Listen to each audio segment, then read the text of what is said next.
The Olympics are coming in 3 years in Los Angeles. Flag football is an event for the first time ever. One of the things lingering over the league is whether or not active players will be permitted to participate. This is an issue that we've addressed multiple times already. The NFL standard player contract makes it clear that the team can say no. We are not allowing you to play any other type of football. We make an investment in you. We do not want you engaging in other football activities under any set of circumstances because you could get injured. Now, there's going to be a resolution next week at the league meetings in Minneapolis where a player under contract can try out for an Olympic flag football team. Could be American, could be some other country for which the player would qualify. No more than one player per NFL team can participate, so good luck figuring out who does it. And that limitation, Charean, that is the recognition of the sacrifice the owner is making. Because if I own an NFL team, first of all, sorry in advance to the fans of that team because I would be as dysfunctional as Woody Johnson, if not worse. But I'm not giving up my players. Why am I putting my players at risk? Torn ACL, popped Achilles tendon, whatever it may be. I'm not doing that. I'm not running that possibility and bearing that burden for the greater good. What's in it for me that we have flag football in the Olympics? So I think this is one where the league office is going to twist arms to push this through. It's not in the interest of the individual owners to do it. They're going to try to sell them on the idea that it's collectively in their best interests. Well, there's no reason for owners to want this, and they're going to miss part of training camp. So do you want your quarterback specifically? You don't want any players there, but specifically your quarterback to miss the start of training camp and then come back? To me, there's a lot of problems with it, and the one per team was probably kind of the concession of it all. But if I'm an owner, I'm like you. I absolutely do not want this, and there will be somebody is going to get hurt. There is no question. Someone is going to get hurt. The question is, who's it going to be, and how bad is the injury going to be?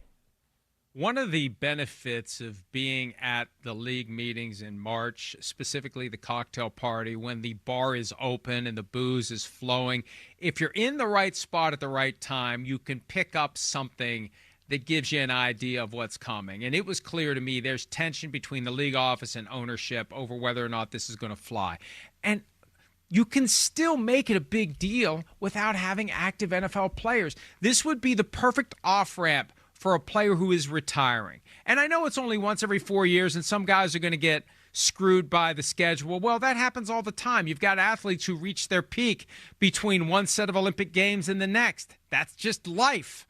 You're going to have freshly retired players every Olympics that can have their moment in the sun, their victory lap, their gold medal, and then they go off into retirement. That's how I would want it if I owned a team, and I think that's the best. You don't need to use your best players to go to the Olympics and win a gold medal. Yeah, here's the thing too, Mike. Like, there's some really good flag football players, I'm sure, in there. Gary just wrote this, and I was going to make this point anyway. I understand why the NFL would want this. They're trying to grow the game. This is the way they see to grow the game, specifically for girls to play it. They will get all eyes on flag football. They figure youngsters will want to play flag football. It's a way to grow the game. So I get why the NFL wants it.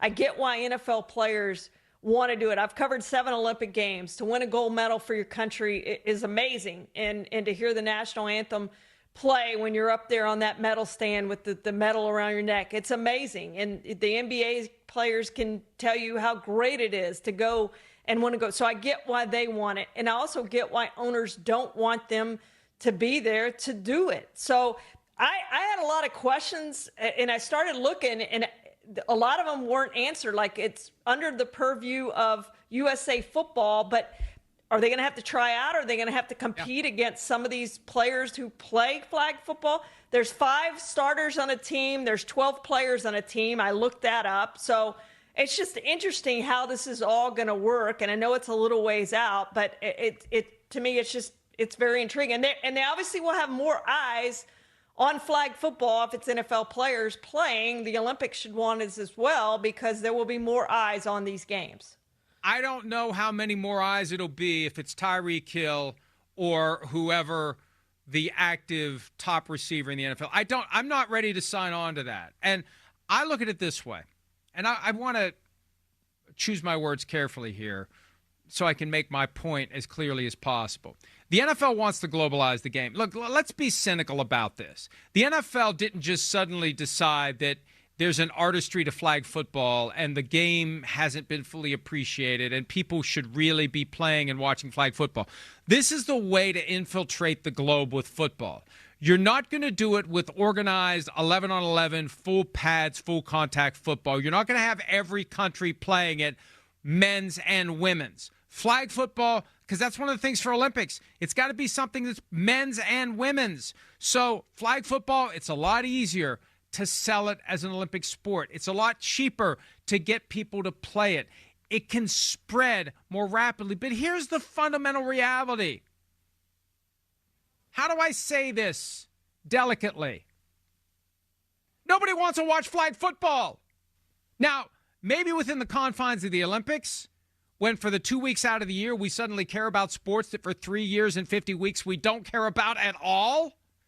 That's the magic of tying a flag to it and the 5 Olympic rings and gold, silver, and bronze medals.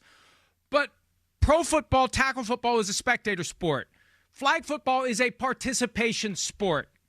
And what they're trying to do is cram flag football down our throats and turn it into a participation and spectator sport.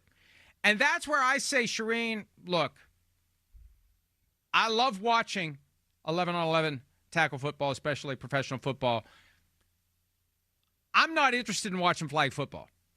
And I think a lot of people aren't interested in watching flag football. So maybe the way to get people indoctrinated into becoming spectators of flag football, maybe the only way is to have Patrick Mahomes and Josh Allen and whoever the best running backs and receivers are 3 years from now. We have no idea who they're going to be 3 years from now, whoever they are. Maybe that's the only way to do it. A concerted effort to make people want to watch a sport that we organically aren't interested in.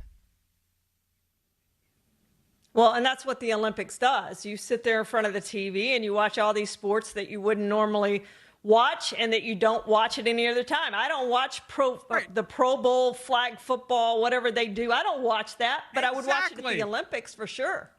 But will you watch it beyond the Olympics? Are you hanging out at the Velodrome watching the bike races in a non-Olympic year? That's the challenge. That's a challenge. And the NFL, they are just like flooding us with flag football to the point where some of the traditional football people are like, hey, you better be careful or kids are going to stop playing tackle football.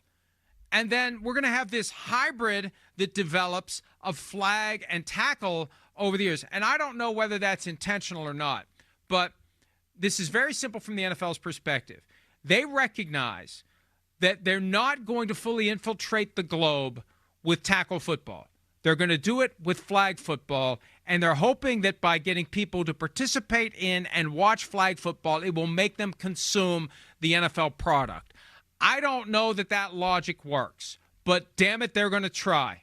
And the next step is twisting the arms of at least 24 owners to get them to sacrifice what ultimately will be, I don't know how many players we're talking about. And most it's going to be 32 who are available to participate in the Olympics, one per team if this resolution passes. And you're going to have 12 playing for the USA. And you're going to have 20 who can just kind of go wherever. If you have citizenship or whatever it is, parent citizenship or dual, some way, somehow you can play for another country and ultimately get your ass kicked by the United States and their 12 NFL players.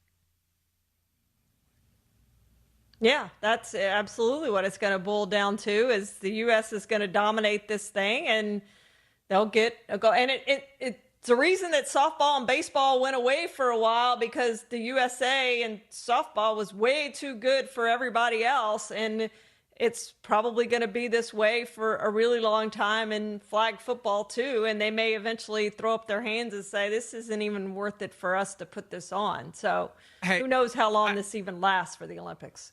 Don't get me started on some of the ridiculous events that are Olympic events, though. Football has been overlooked for far too long. So some of the when you look at it's like, is this an SNL bit or is this real? Like Lane Johnson, like you definitely you would even make Lane Johnson skeptical with some of those. He'll believe the Eagles are playing in Shanghai, but he will not believe breakdancing is an Olympic sport. So anyway, right. We need to take a break. Regardless, it's all going to come to a head next week. NFL players in or not for the Olympic flag football. Hi, it's Mike Florio. Thanks for watching PFT on YouTube. Hit subscribe for the latest news and analysis from Pro Football Talk.